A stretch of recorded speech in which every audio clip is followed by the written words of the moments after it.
So welcome to the last section of writing the equations of lines. So this time we're going to go back to, this is kind of a variety where we're going to go back to slopes of parallel and perpendicular lines. So each situation is a little bit different. We have 7 to do for practice. So the first one says that it's parallel to 3x minus 6y plus 8 equals 0 and has a y-intercept of 2 over 7. So lucky for us, we already have our y-intercept. We need to get our slope from this. So what do we know about slopes of parallel lines? Well, we know that they're identical. So I need to find the slope, and I think the easiest way to do that is to isolate y.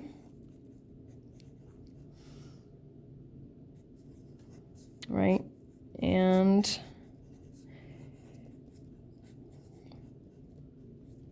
so all we need from this is our slope, right? So our parallel slope is going to be 1/2. So now I have the slope and I need this y-intercept, and so I am ready to write my equation. Not too bad at all. Okay, now here's another one. It's perpendicular to 2x minus y equals 22 and passes through 2 and -4. So now we're got a little bit more work to do. So first thing we need to do is get our slope from here. So we will isolate y.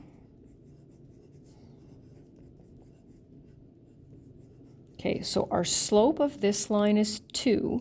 What will our perpendicular slope be? Well, opposite reciprocal. You have to be really careful with this because now we need to take this slope and this x and y and calculate our y-intercept. So of course if you screw up the slope it messes everything up, right? So y equals mx plus b and -3 equals b. So that's good. Now we're ready to write our equation. So y equals, there's our slope and there's our y-intercept. Okay, has a slope of -2. Okay, so we already have our slope and the same y-intercept as 2y minus 3x plus 8 equals 0. Well, let's see. There are 2 ways we can get the y-intercept, right? So we can isolate y.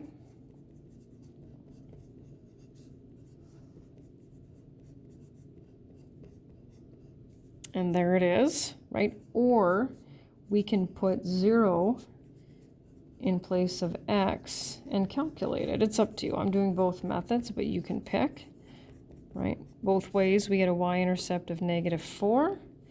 And so I am ready to write my equation. Flying through these ones fairly quickly. I've got 4 more.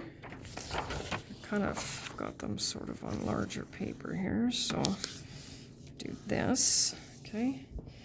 So it says has the same y-intercept as that line and the same slope. So we're going to pull the y-intercept from the first line and the slope from the second one. So let's do that. So we'll isolate y. Lots of isolating y today.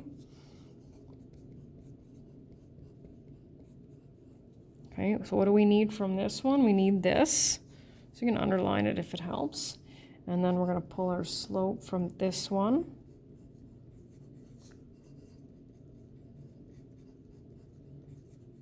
Okay, so we need our slope from that one and our y-intercept from this one.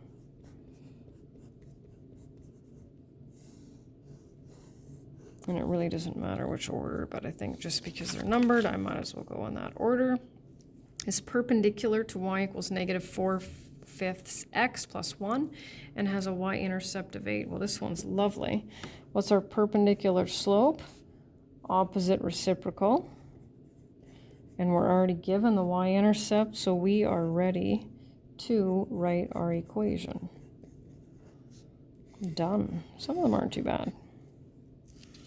Moving over to 6 is parallel to y equals 10 minus x and passes through -5, 9. So our parallel slope will also be -1. So now I still need my y-intercept. So I have m, x, and y. Y equals m, yeah, that was right, mx plus b. So a little bit of integer work here. and y equals negative x plus 4. And the last one's a little bit tricky. Is perpendicular to the line that passes through negative 3, 6 and 5, negative 3 and has an x-intercept of negative 4. So first thing we need to do is calculate the slope using those 2 points, y2 minus y1 over x2 minus x1. So our perpendicular slope is 8/9. So you have to be careful here. So all we can get from these 2 points is the slope. We can't use those to determine our y-intercept. We have to use this one. So this is our ordered pair.